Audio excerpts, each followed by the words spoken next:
Assalamualaikum warahmatullahi wabarakatuh. Perkenalkan, nama saya Ayah Sofia, NPM 1921030477. Saya dari kelompok 9 Muamalah kelas I akan membawakan materi yang berjudul ciri-ciri hadis ma'udhu atau hadis palsu. Hadis ma'udhu dibagi menjadi dua ciri-cirinya. Yang pertama yaitu dari segi sanadnya atau perawi hadisnya. Nah, sanad adalah rangkaian perawi hadis yang menghubungkan antara pencatat hadis sampai kepada Rasulullah Sallallahu Alaihi Wasallam. Terdapat banyak hal untuk membedakan, untuk mengetahui kepalsuan hadis tersebut. Yang pertama yaitu salah satu perawinya adalah seorang pendusta atau hadis itu hanya diriwayatkan oleh dia serta tidak ada satupun perawi yang tersikoh atau terpercaya yang juga meriwayatkannya. Yang kedua adalah pengakuan dari pemalsu hadis seperti pengakuan Abu Islamah Nuh bin Abi Maryam bahwa ia telah memalsukan hadis tentang keutamaan Al-Quran. Juga pengakuan Abu Karim bin Abi Aujah yang mengaku telah memalsukan 4.000 hadis. Yang ketiga yaitu fakta-fakta yang disampaikan dengan pengakuan pemalsuan hadis. Misalnya, seorang perawi meriwayatkan dari seorang syekh padahal ia telah pernah bertemu dengannya atau ia lahir setelah syekh tersebut meninggal, atau ia tidak pernah masuk ke tempat tinggal syekh tersebut. Yang keempat, dorongan emosional pribadi perawi yang mencurigakan, serta tasawuf terhadap suatu golongan. Contohnya, seorang Syiah yang fanatik kemudian ia meriwayatkan sebuah hadis yang mencela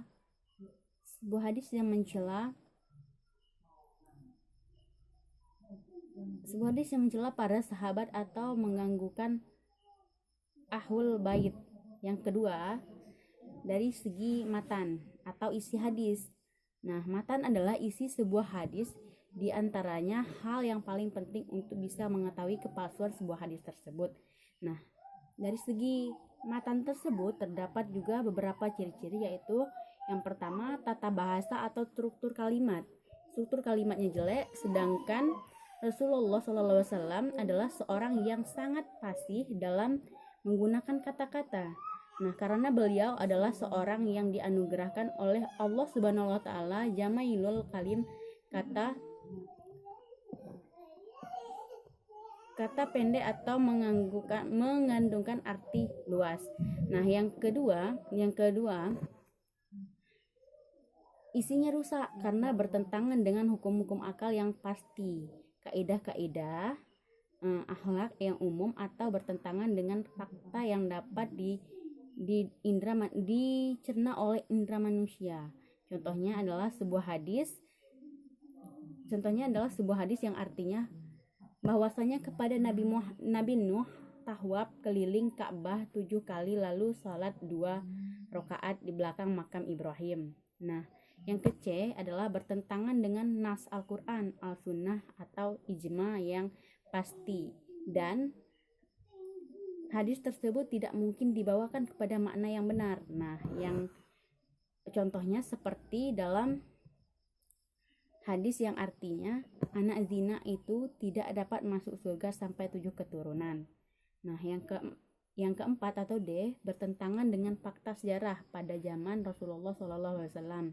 Seperti hadis yang mengatakan bahwa Rasulullah SAW menggugurkan kewajiban membayar jizyah atau orang Yahudi Khaybar yang ditulis oleh Muawiyah bin Abi Sufyan dan disaksikan oleh Sa'ad bin Mu'adz, padahal telah ma'ruf dengan sejarah bahwa jizyah itu belum disyariahkan saat peristiwa perang Khobar yang telah yang telah terjadi pada tahun ke-7 Hijriah.